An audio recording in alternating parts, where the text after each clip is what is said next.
As you know, I got the endowed chair position in elementary teacher education. But I'm going to be talking to you about my work in high school because I'm really very much interested in cross-cultural education at all grade levels. And in fact, some of the insights that I have gathered working with high school teachers has informed my work in elementary schools too, and vice versa. I find that some of the things that I'm doing with learning technologies, for example, influences the work that I do at different grade levels. So I decided I might as well share a little bit about what I've been doing in high school. So to start, I wanted to bring attention to this particular article. Seidner and Tabachnik from the UW-Madison wrote this article about 30 years ago. And it had a big influence on me when I was a graduate student. Because essentially they were talking about that whatever reservist teachers learn in their teacher education program gets washed out by the school experience. And that really resonated with me as a teacher and as a graduate student, interested in trying to do something out there to impact the lives of teachers, the work of teachers. So I was really influenced by that. I decided to do my dissertation based on some of the work that, that we're talking about and trying to do something about it. But it's really unfortunate that the same argument applies today.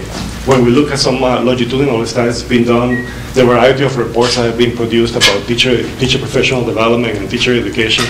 But it's interesting that there seem to be a lot of reports that are suggesting about what needs to be done.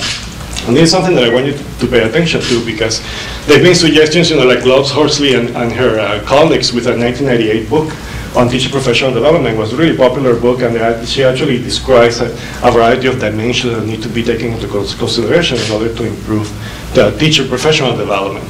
And so there's all sorts of different ideas being proposed out there about what we should be doing. Unfortunately, there seem to be very few large-scale teacher professional development studies. And a lot of them, essentially are based on self-reports. So you do this kind of work with teachers for professional development, and then you give them a survey to see whether or not the professional development had an impact on their practice and so on.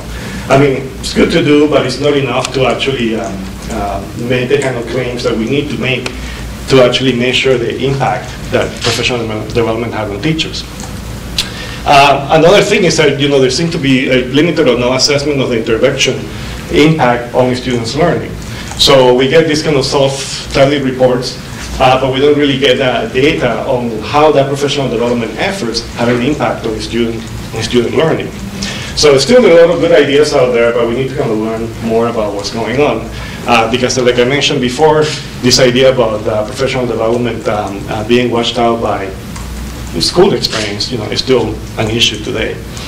When it comes to literature and effective use of learning technologies, we also learn a lot about, that we need to provide teachers with better access, with ongoing technical support, and for them to be able to integrate that technology. So the idea of just buying a bunch of technology and hoping that magically teachers are going to be able to use it and engage the students, it just doesn't work. But we see that going on still, where some districts or corporations, as they call them around here, may have a little bit more money than others, may be able to access more technology, but a lot of times the technology just sits there because we didn't provide the teachers with the professional development that they need.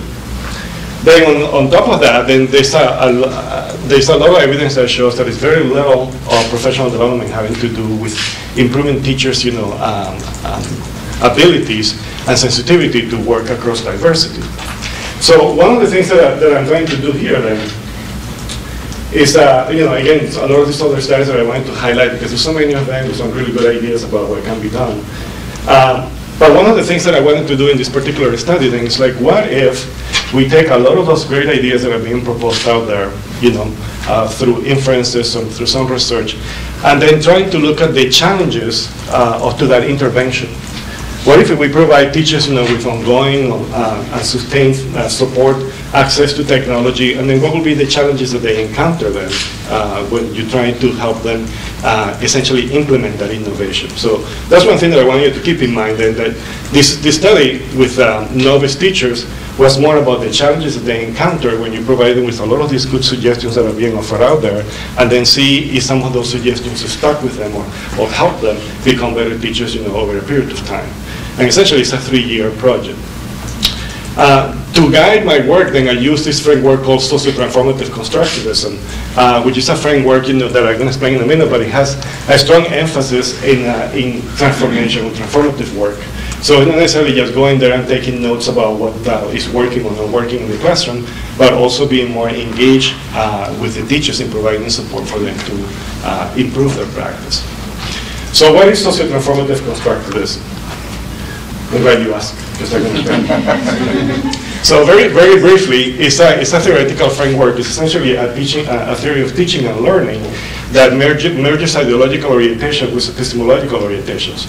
So essentially merges cross-cultural education as a theory of social justice with social constructivism as a theory of learning. So instead of just talking about the importance of teaching for diversity here on one side, and then encouraging teachers to have like a multicultural moment in the classroom, or talking about the importance of inquiry-based science over here, and then encouraging teachers to have some inquiry-based hands-on activity over here. But with socio-transformative constructivism encourages teachers to keep both orientations in mind all the time, and they're closely connected. So the idea then would be to, in terms of social justice, be more concerned about issues of representation and equity, and instead of just thinking that the students need to learn a stream of facts, it's more about making students aware that knowledge is socially constructed and partial and mediated, by the conversations and so on that we have in the classroom. So the main goal then with STC is to produce a critical thinker, somebody who is a critical consumer and producer of knowledge, and not just somebody who regurgitates a bunch of information and standardized tests and so on. So I won't spend too much time on the different components of STC, but there are 4 elements that they're not in any particular sequence, they can be happening at any time in the classroom. And in the teachers, that participated in this project, they were exposed to this orientation and modeling about how they can integrate this orientation in the classroom. But an important construct in STC is the issue of power that I don't think we address enough. Like how power essentially is the currency for change, how power mediates learning in the classroom. So this framework makes that issue more apparent in the classroom. So later on, I'm going to try to give you some examples about what these different things mean, and if you have some other questions, then I'll address in more detail. All right. So let me tell you a little bit about the study then, because this was really interesting in terms that we follow a group of science methods reservist teachers that took my science methods class, and I followed them after they graduated for 2 years into their jobs. So I selected a 10 students that participated in the project, and then to address again the variety of suggestions being offered out there, we provided a 2-week summer institute for cooperating teachers.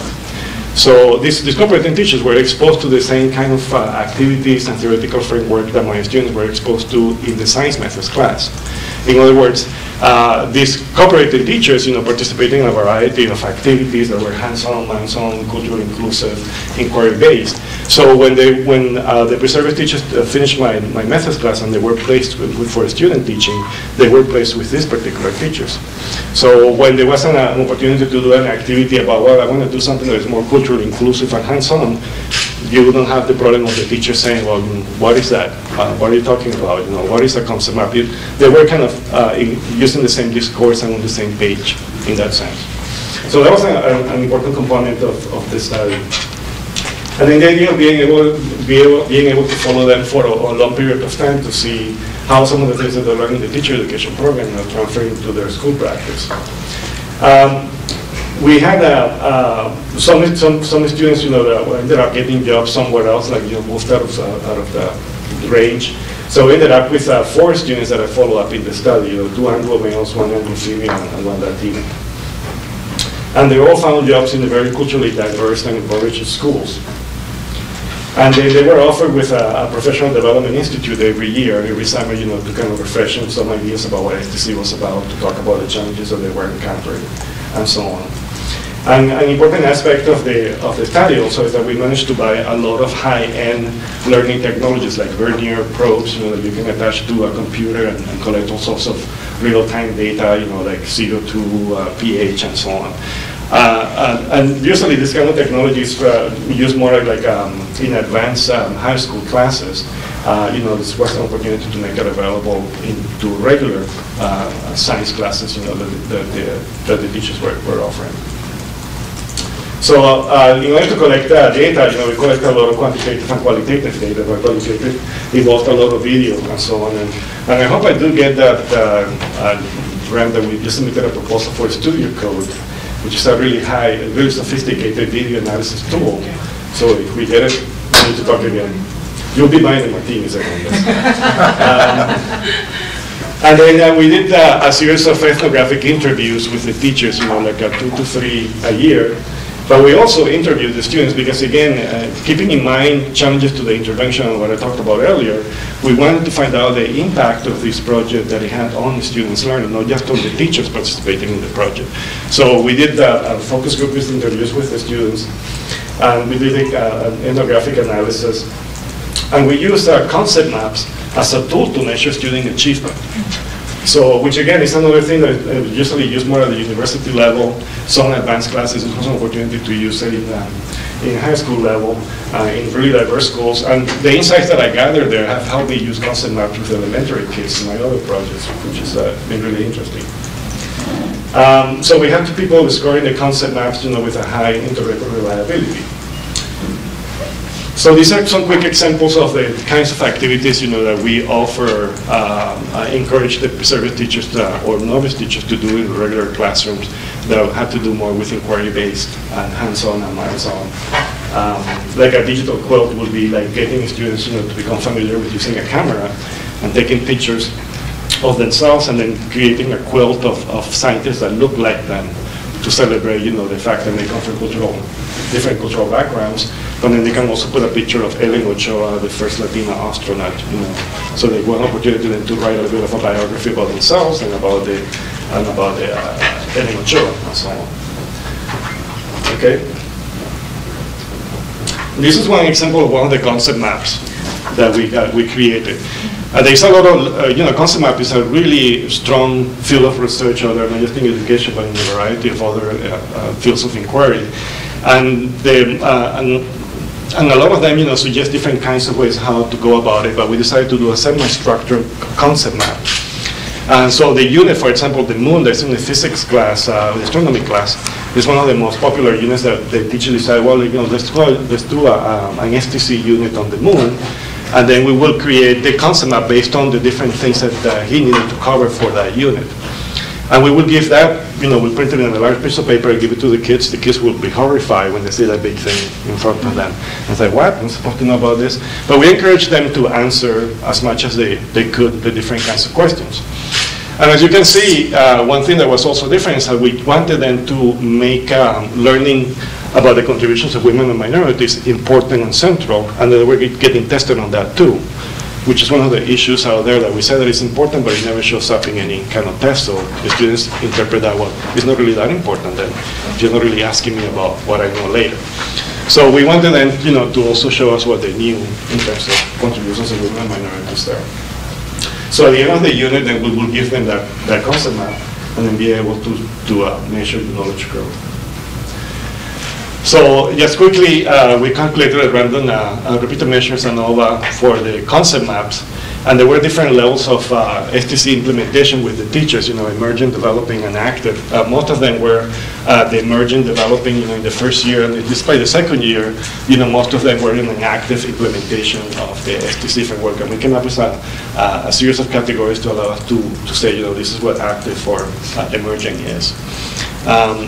And as you can see, there was a significant knowledge growth from the concept maps.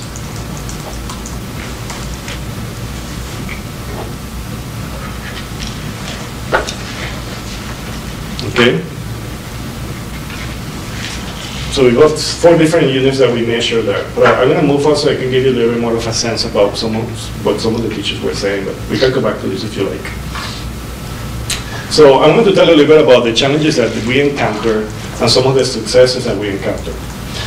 Some of the challenges may be, we're still sorting out some of the analysis of this and trying to figure out if there was some kind of gender-based challenges there.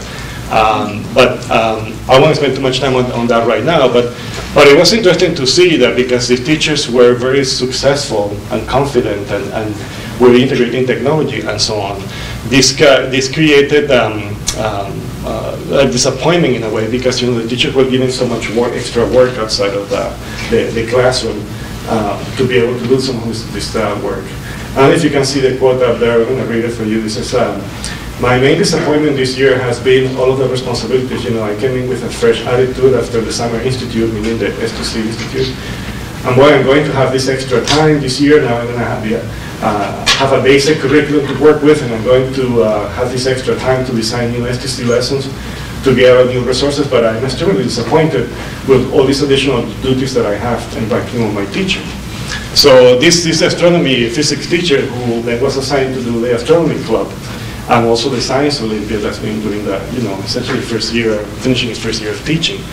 So because they were good at what they were doing, they were rewarded with more work, which kind of got in the way for them to be able to spend more time planning the kind of inclusive lessons that they were learning from participating in the project. And the same thing with Charles, that he became the technology coordinator because he had this ability using all these technologies that we learned in the project. Then he was assigned to become the technology coordinator and do a bunch of workshops for the teachers in the classroom. But I think that was not a good idea to do, especially when you have somebody who's being a good teacher, and you have a school where a lot of kids are dropping out, a lot of kids are not coming to the classes, but kids are coming to this teacher's classes because he's doing all sorts of really innovative things. So what the principal does, then he said, well, you're being really good with technology and kids really like you, so let's give you less teaching. I don't get that. So you're going to be the technology coordinator and the workshop for the other teachers. So I think that was not a good strategy to support the teachers to do that kind of work. And I'm going to skip that one. We can go back to that one about classroom management in a minute, but I think it would be good to talk more about this one. With the time constraints that they encounter as another challenge. Charles adds, since publishers don't do it, or they don't do the multicultural modeling at the bottom of the textbook, the hardest part for me is finding good resources to try to make physics and astronomy culturally relevant. So again, that's a big challenge that you have. We feel that we're reservist teachers, novice teachers told us these great ideas. We put them in this new teaching experience, but we don't provide them with some time and support for them to continue developing some of the curriculum that they need to develop because it's not available out there. But they could do it because we taught them how to put that in place. If they just given an opportunity to do it. And then Gary says here, I've been struggling with the book work and the content the most. The biggest trouble at this school is getting students to read. Again, this is the astronomy physics teacher having a really difficult time because I have a lot of students, that were second language learners, and they weren't reading. So he started to implement a variety of literacy strategies to help the kids read in the classroom. So there's also this culture of low expectations. A lot of students, not coming to school, dropping out, and then the teachers being concerned, that they were trying to do a variety of things in the school, in the classroom, but not being supported by the administration, and then on top of that having to go against how the students themselves internalize that oppression. So because they started to read, well, the teachers have low expectations of me, I'm going to have low expectations of myself, and it becomes this kind of a spiral cycle of low expectations for everybody. So that was a real challenge for them to try to manage that.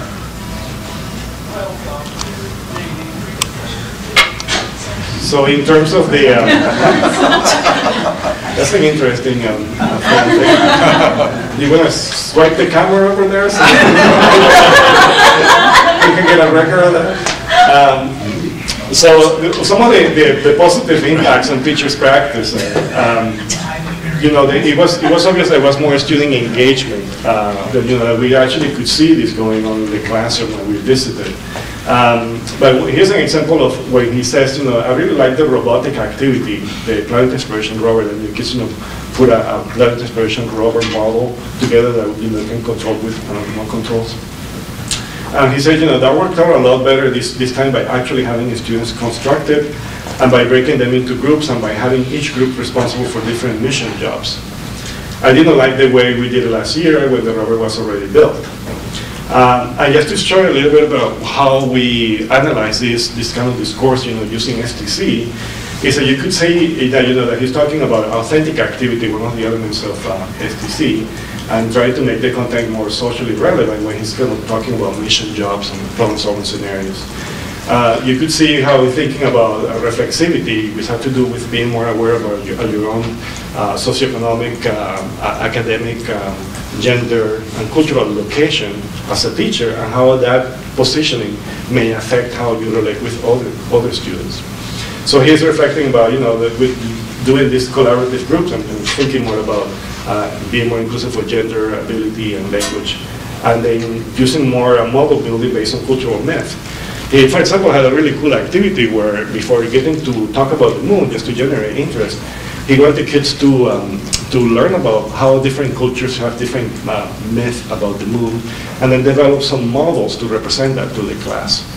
So the kids, found it really fascinating. And then if you start thinking about the Common Core standards, that was a really great way of integrating some reading and literacy, because the kids, have to be reading, have to be writing, have to be communicating and presenting some of those models. So it got them hooked to learn a little more about the moon. And then an example of dialogic conversation here would be the open discussions about contributions of women and minorities to science. Because dialogic conversation, comes more from the ideas of the work of Bakhtin and thinking about the multi-voicedness of mind and language. So if you have an Anglo male physics teacher in grade 11, in grade 12, standing in front of a class, where 70% of them are Latinos, and you got a lot of Latinas in there too, and you got some Anglo-Europeans. There were no African Americans in this classroom. And he's saying, it's important that we appreciate the contribution of women and minorities to class. Bakhtin will be saying, well, this is really very important, powerful symbolic representation of an Anglo male, saying that to his physics class, that this is important to contribute. So engaging in a dialogic conversation with the student was a way of enacting that element of FTC. And then also metacognition, reflecting about how you learn is also an important aspect of that, but we started thinking that it was more with the teachers, was pedagogical metacognition, because they were actually, during the interviews, they were talking about how they were reflecting about how they were learning to teach, and how they were changing their teaching practice as a result of being involved in the project. So it made me think about the notion of pedagogical metacognition in this case. All right. Another example that some people may probably classify this as a challenge, but since I'm so interested in STC, I would see it as a positive thing, where some of the novice teachers were deciding to take pedagogical risks. Here's an example with Charles, a biology teacher. He says, after the first year, I remember how I felt about those aha moments. Okay, that worked, and that was the way to implement STC, but I felt a need to cover a lot of content. But the reality is, who's going to fire a good science teacher who's trying to do something a little bit different and motivate his kids, even if I'm missing 2 units at the end of the year?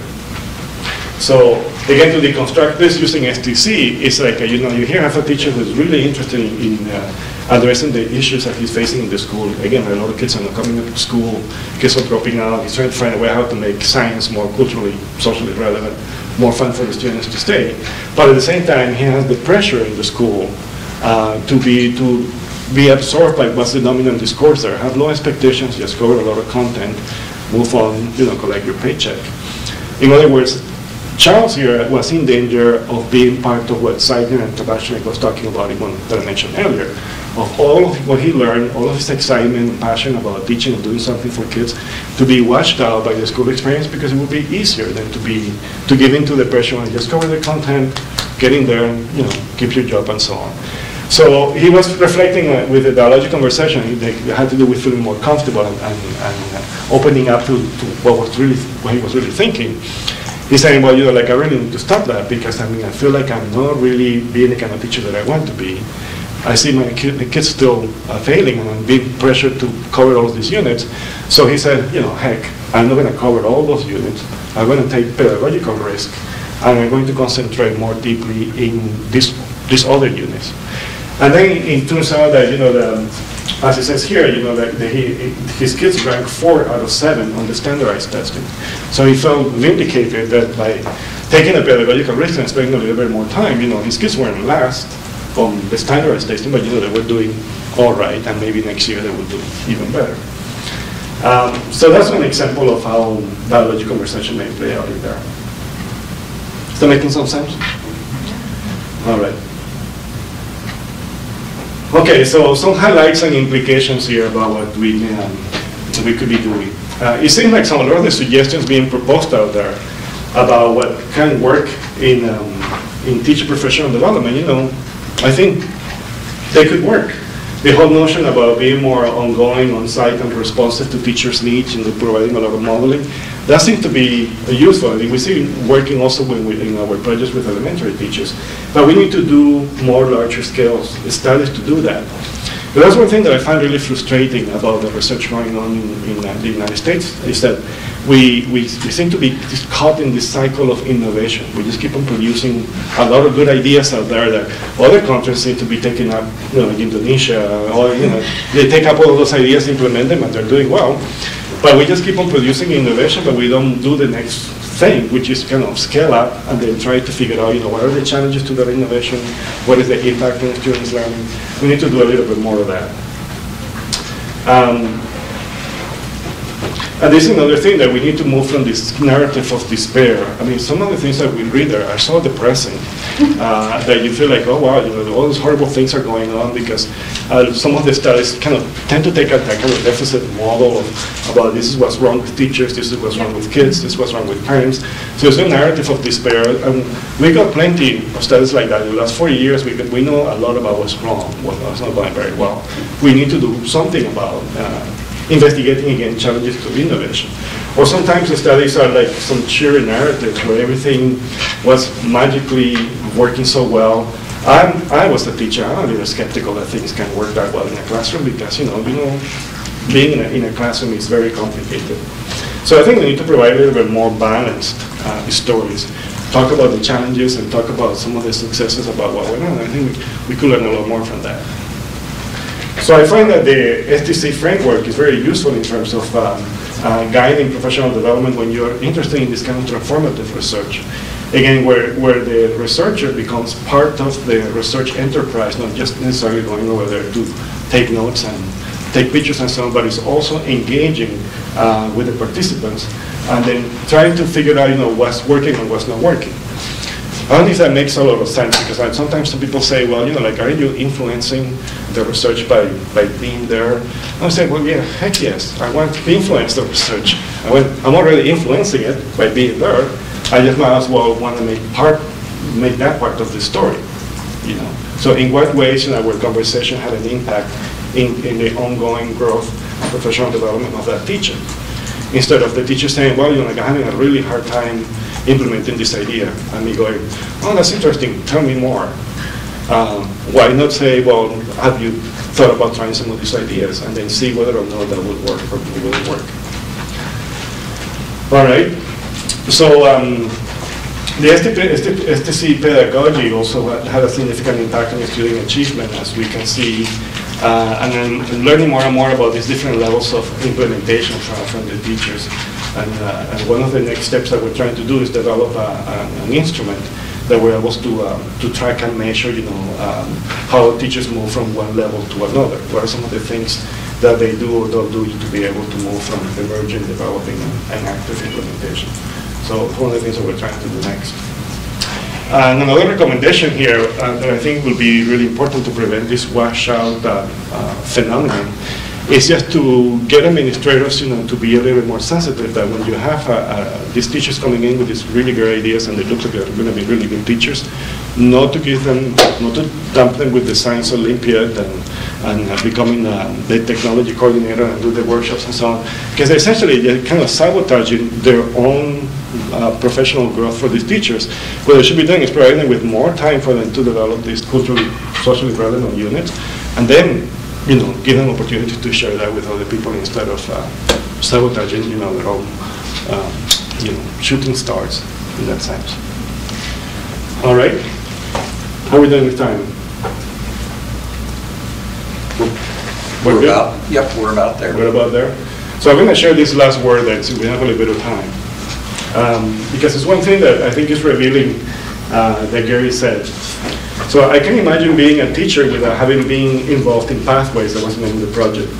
I absolutely can. I don't know how other people do it. I don't know how other people go out there their first year, get thrown to the walls.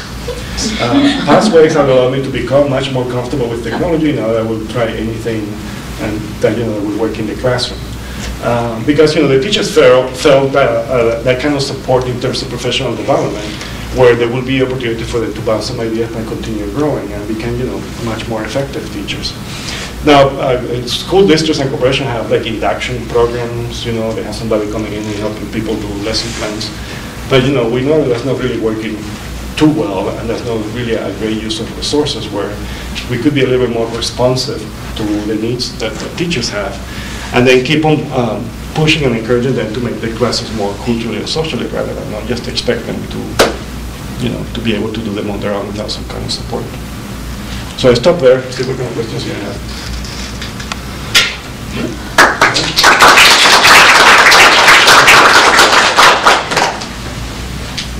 We have time for questions for Alberto, and then we'll bring Ala back up as well.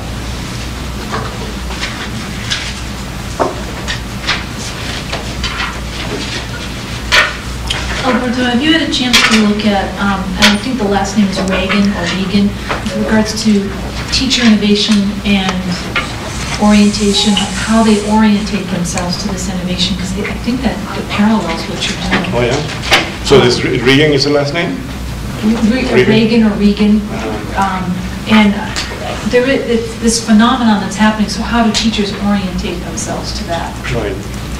So that was an article that sounds interesting to look into. And part of it's based on the intersections of teachers' knowledge and their beliefs and values and so on and so forth, but it's almost as if it's an XYZ axis. So where does that intersection take place, and how do they orientate themselves? Yeah, that would be interesting to take a look at. Yes?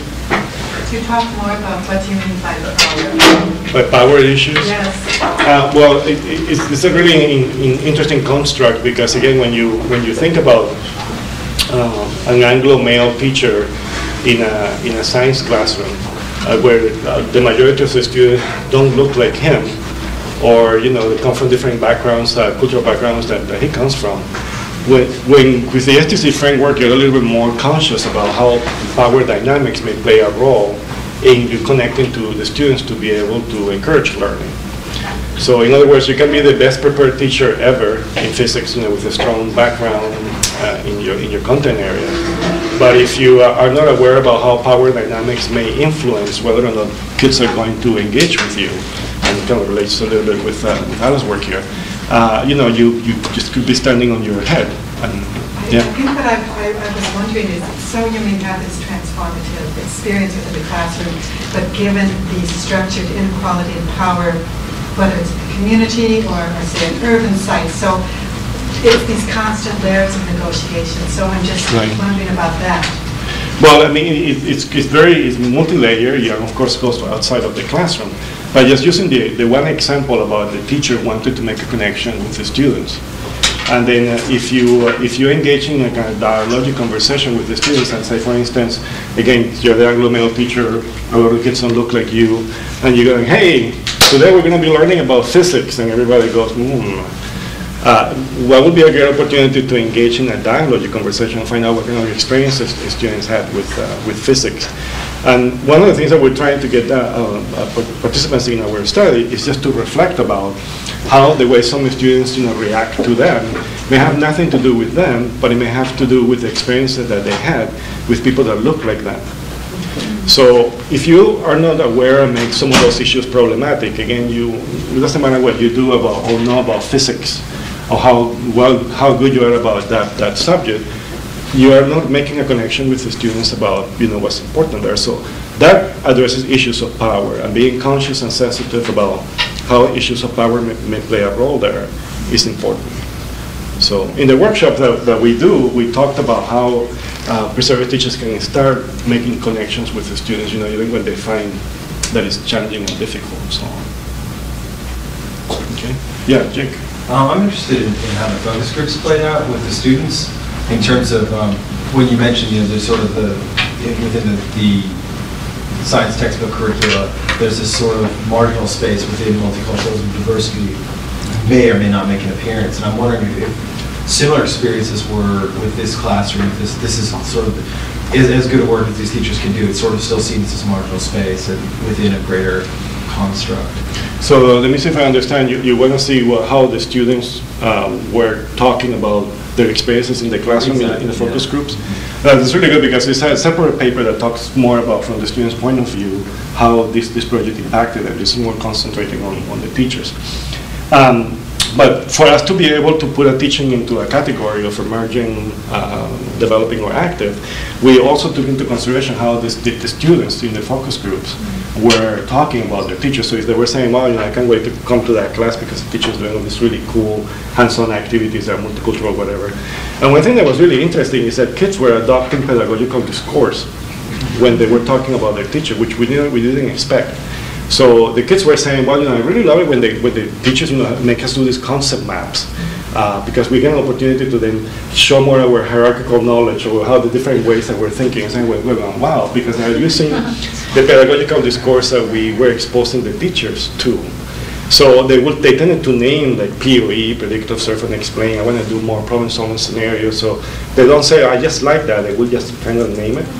Our 5-year-olds do that too. They were doing that. Exactly. So I think that's one thing that we need to take a closer look, because it shows a different degree of learning when they're able to name the kinds of things that they're engaged with.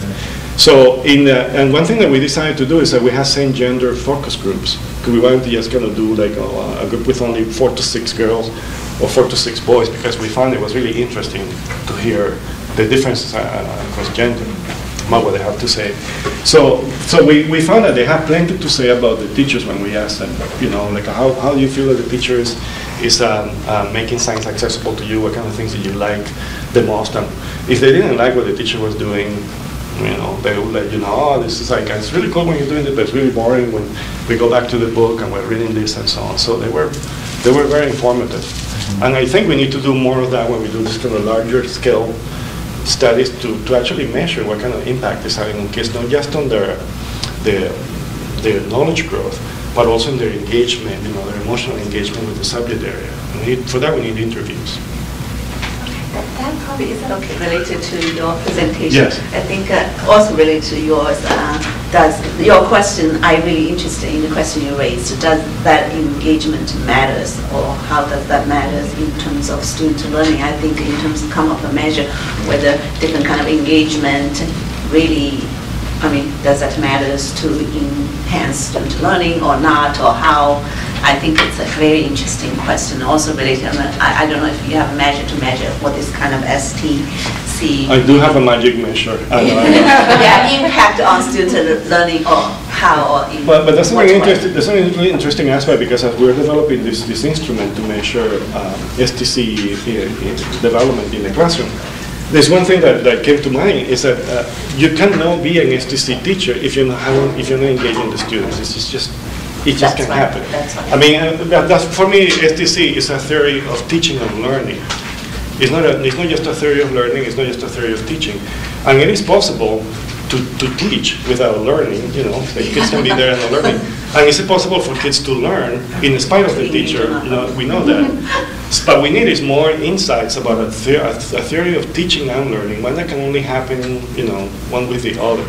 And I think that's the job of teachers, right? You don't want teachers just to be teaching, or kids just to be learning in spite of the teacher, because then why do we have teachers in the first place? We want to have teachers, that are engaging in students in learning. Because you could have a lot. I observe my experience with my older days when I go to classroom. You can engage the whole class. Everybody's engaged, joking everywhere. At the end, and my question is what the student learned. And the teacher's assignment, I forgot. So it depends on how you define engagement. Exactly, that was my question. So how, and I'm sorry, I was actually working on a book chapter on writing science, so I missed your part of the presentation. But how are you looking at engagement? And let me contextualize. I'm working on a project with some folks from California looking at 3 C's of support for Latino students. So it's focused on academically challenging work. And so we're looking at code breaking, we're looking at community and classroom, community and collaboration, and one other C that I can't remember. And so we're also looking at the engagement within the classroom. So how are you operationalizing engagement? Do you have any ideas? Because we're struggling. Dry run of my talk another time because I went over this, but I mean there are many, and I think, you know, so part of what I said, I think, is that I'm not arguing for privileging one set of definitions of another. I think the lens you take gives you somewhat different perspectives and answers. So we were looking in the context of inquiry-based classrooms and with very little kids, right? So part of what I was interested in is, are there sort of specific ways of engaging with science learning when you're doing inquiry that are not captured in these very global sorts of, you know, things, and do they have unique sort of effects with regard to science learning? And I think the jury is still out. I think we have some preliminary data that they might, but I'm not sure. You know, there might be other ways of analyzing it.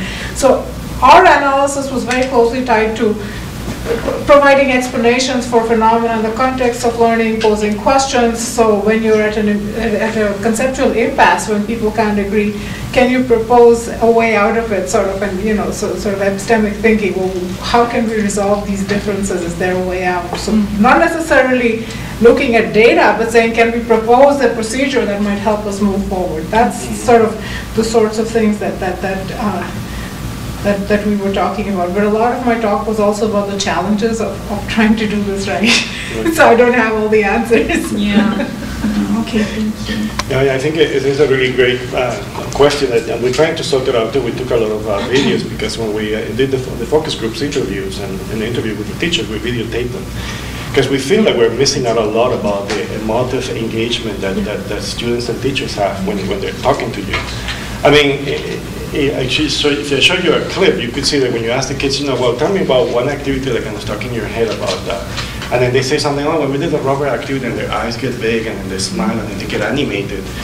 That's engagement for me, because, you know, they are reliving, even though they were really engaged doing the activity, then they are reliving that experience. And you could see that you can actually kind of put, if you wanted to do a series of checks about emotional responses, you know, you could say, well, these kids really enjoyed that activity, and it's probably going to stick with him or her for a while.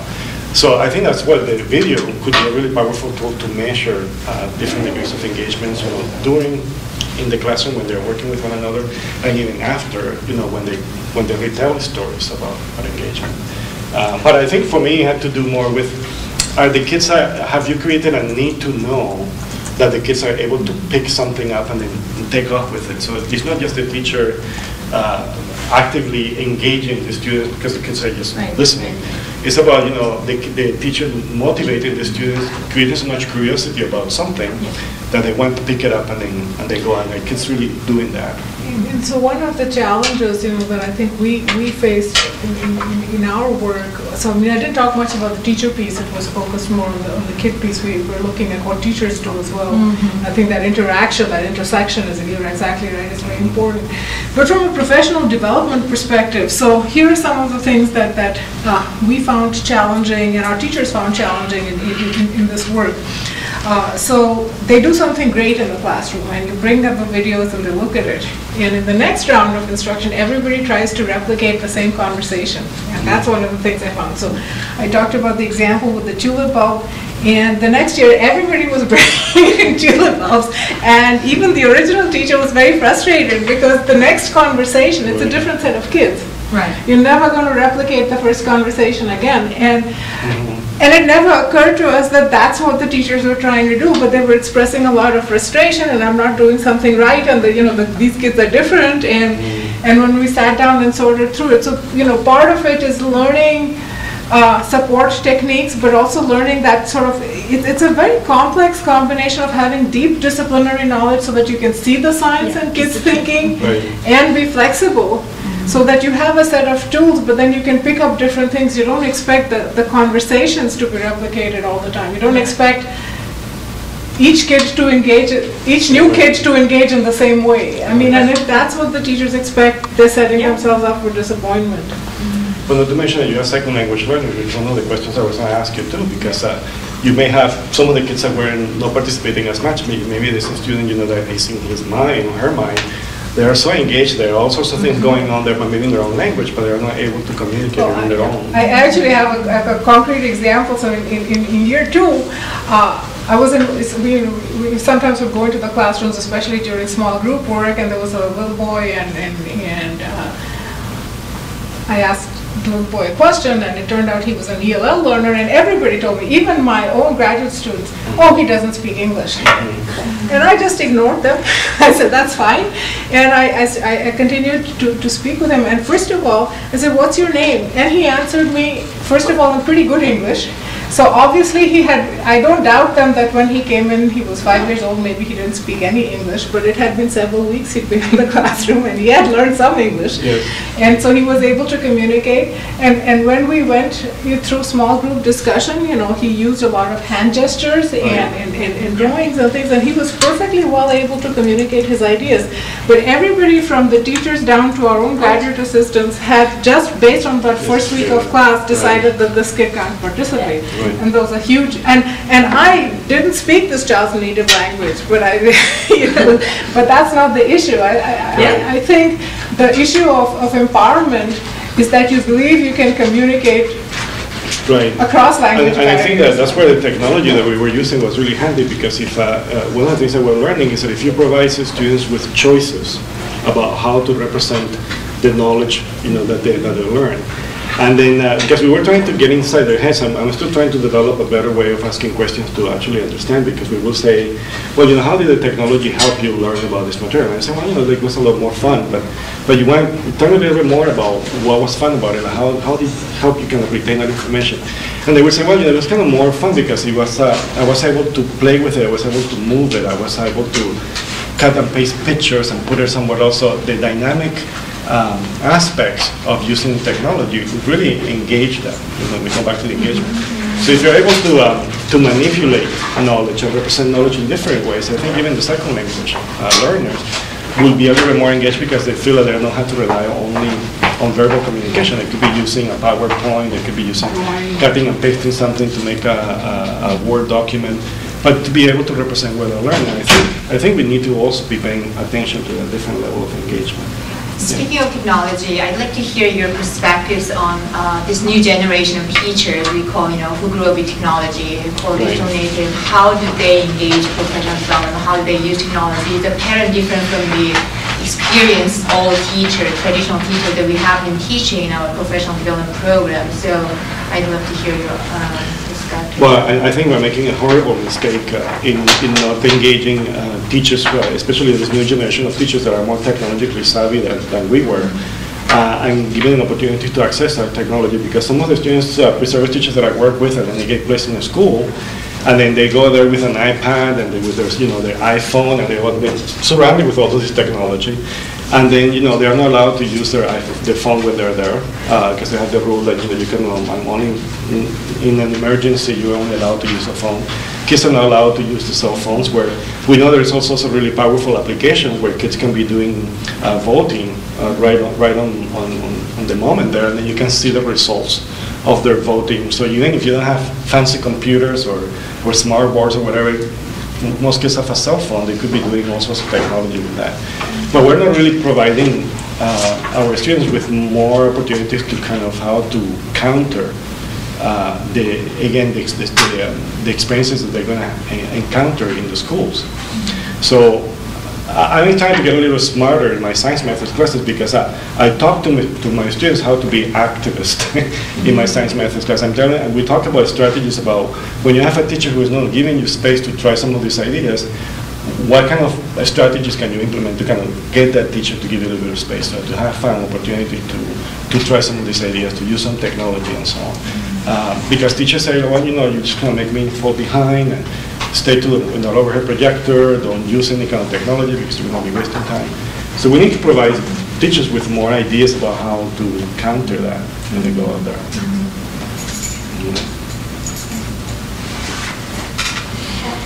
You have a question for Sarah? Sure.